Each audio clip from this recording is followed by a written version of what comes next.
తెలంగాణ జాగృతి అధ్యక్షురాలు కవిత తనకు దైవ సమానులు అని చెప్పుకునే కేసీఆర్కి ఎదురు వెళ్లబోతున్నారా? ఇన్నాళ్ళు తన రాజకీయ గురువు అని చెప్పుకునే కేసీఆర్ పైనే తిరుగుబాటు చేయబోతున్నారా అంటే అవుననే సందేహాలు వ్యక్తమవుతున్నాయి. దీనికి గల ప్రధాన కారణం కవిత ఈ నెల చివరన చేపట్టబోతున్న రాష్ట్ర వ్యాప్త పర్యటనల పోస్టర్లో కేసీఆర్ ఫోటో ఉండదు అనే వార్తలు వినిపిస్తుండడమే.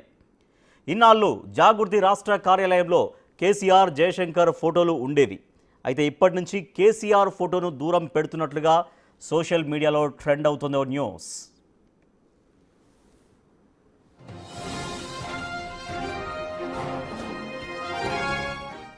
కవిత ఈ నెల చివరిలో రాష్ట్ర వ్యాప్తంగా చేపట్టబోయే యాత్రకు సంబంధించిన వాల్ పోస్టర్లో కేసీఆర్ ఫోటోకు స్థానం కల్పించలేదు అని సమాచారం. ఒక్కసారిగా కేసీఆర్ ఫోటోను తొలగించడం వెనుక ఆంతర్యం ఏంటి అనేది రాజకీయ వర్గాల్లో చర్చ జరుగుతోంది.